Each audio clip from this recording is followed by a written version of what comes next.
that with the budget allocation of at 38% of the pending bills before taking into account the certified value of new works to be undertaken in the course of the year, the projects are significantly under-resourced at the moment.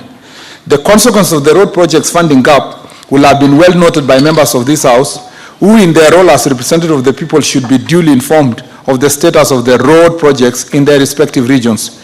Most projects funded under the development vote are progressing much slower than they ought to be. And if we go at this rate, Mr. Speaker, we will complete those roads in 15 years. That is serious. As mentioned earlier, most projects have significant payment arrears that have built up since 2019, 2020 or earlier. And hence, even when partial payments are made, construction does not resume immediately.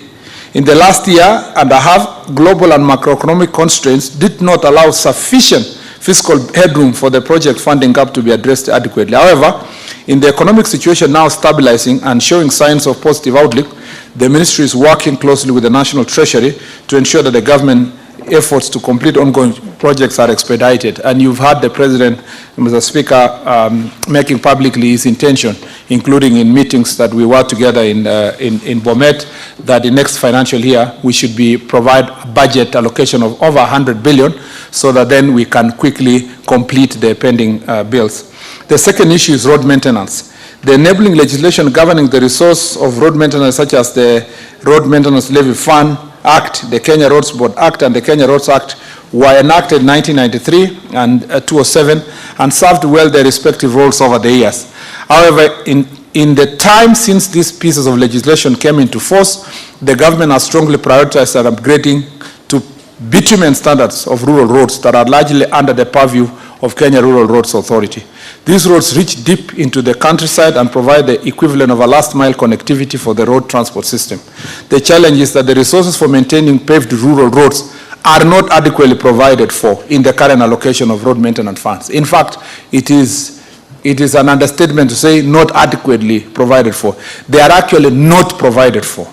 While Kenya receives 32% of the road maintenance levy fund, little of this prioritized for purpose of maintaining paved roads.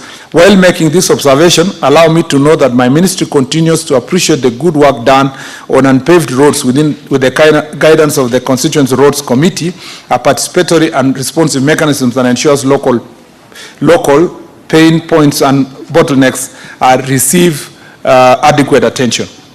The effect of lack of designated funding for maintenance of paved roads is that recently constructed rural roads, particularly about 5,100 kilometers under Kera, lack the resources for maintaining them. Consequently, there is a real risk that in the absence of proper maintenance, the newly built roads will progressively deteriorate, and some have already deteriorated, and ultimately no longer serve their intended purpose. I'm sure members of this House, given the excellent information they have about road conditions in their areas, can provide some of the roads, rural paved roads that need maintenance. There is a Rombo road here in Kajiado. We have a road in Laikipia, Mr. Speaker. There is a road of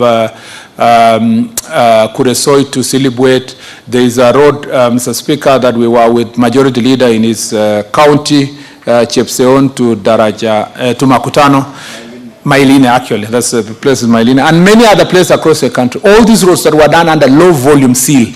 Since the budget was not provided for maintenance, all those roads are deteriorating and no attention is given because the entire allocation to the Kera is concentrating on the Maram roads in the rural areas. And the structure that we have at the moment, all that allocation is going to those type of roads. So, Mr. Speaker, the situation with the road maintenance is further complicated by the fact that the fuel levy has remained 18 shillings per litre since 2016, a time when litre of a petrol cost was 100 shillings. In 2024, the fuel levy is still at 18 per litre, whereas a litre of petrol costs about 200. The steady decline in the purchasing power of the fuel levy collection means that there is a growing backlog of maintenance activities that ought to have been done but were instead postponed and deferred.